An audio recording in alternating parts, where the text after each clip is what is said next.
Hi guys, what's this Tatay Digz? My last question goes to President Duterte. Mr. President, you have mentioned that the U.S. is your traditional ally. At the same time, as we can see, your country has drastically reshaped its foreign policy. It used to be unilaterally oriented towards the U.S., and right now your foreign policy is multilateral, multi-vector, and Russia holds an important place in that regard. You've also managed to improve and reinforce your relations with China. How did you do that?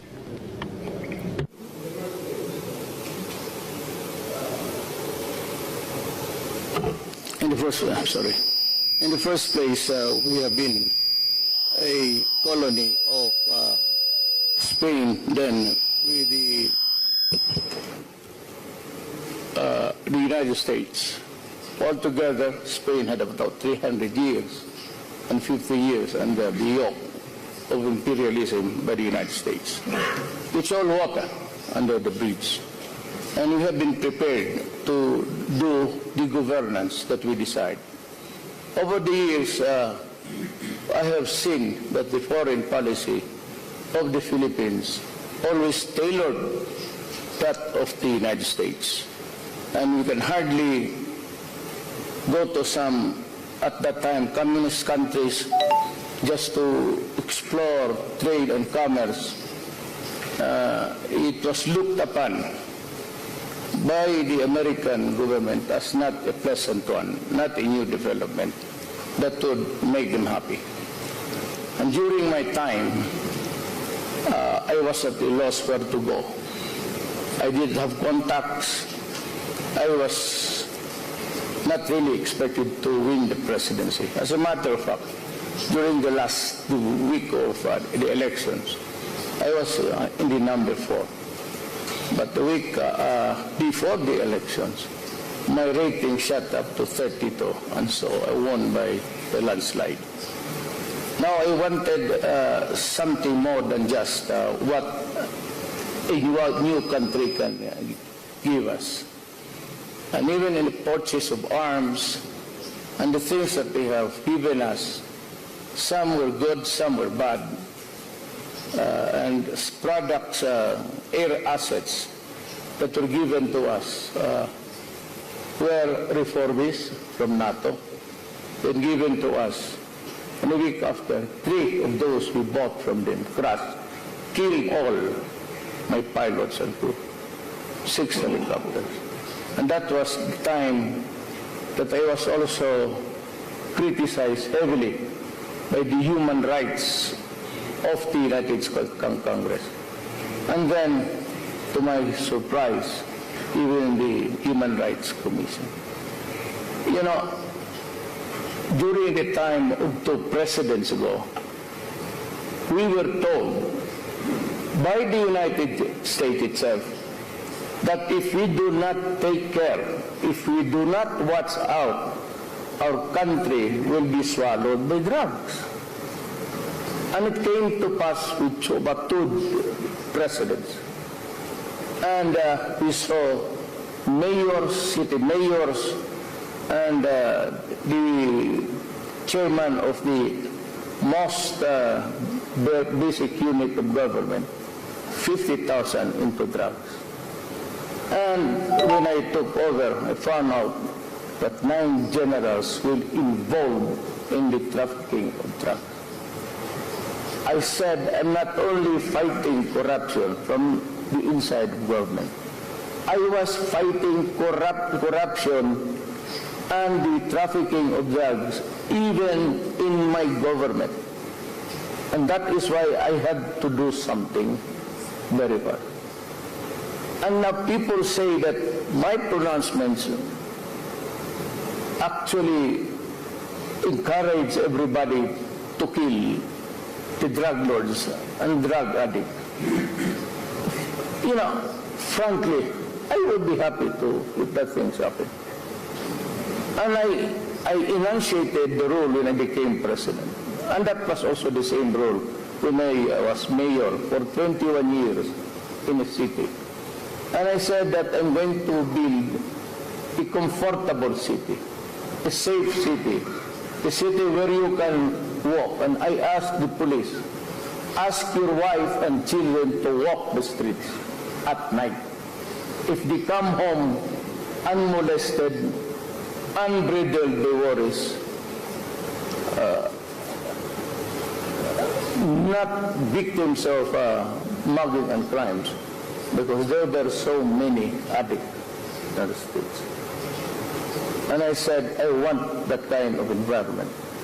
Then I proceeded. This I would pose to the entire community of the world.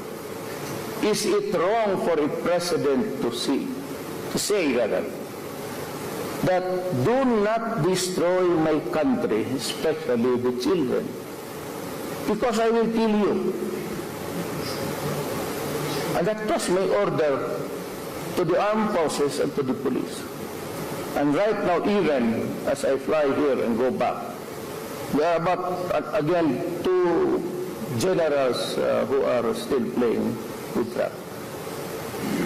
And I said, well, I told you, do not destroy my country because it is being flooded with drugs. With so many families created and become dysfunctional. You only have to have one addict in the family and the entire family collapses, becomes a socially disorganized unit. And I had to act fast. And the human rights are accusing me of murdering 70, now it's 20, now it's 7. So let me explain. These human rights guys are very eager to see a dead carcass of a criminal, a drug lord, a city mayor. And they would question me, why was he killed? Despite of the evidence of drugs all over the house. And one house of a certain mayor that was killed had paper walls stick with 500 pesos. It was made as a wall of the house inside. And so I said, well, I warn you, do not do it, because I will kill you. But I also ordered the military and the police, go out and dismantle the organized crime of drug trafficking. And if you find your life in danger, I will order you to shoot them. Rather see a policeman or a soldier dead.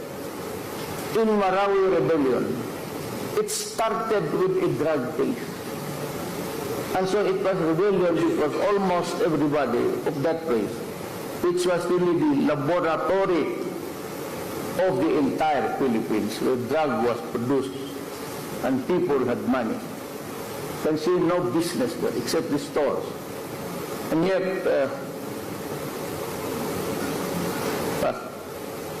was one in another city that 100 cars, 2 Lamborghinis and so many Porsches.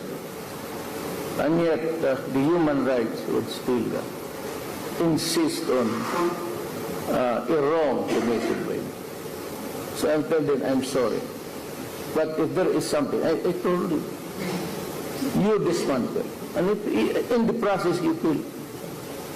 And I said to the world, and to the United Nations, and to everybody, I take responsibility for all of the consequences of this drug war.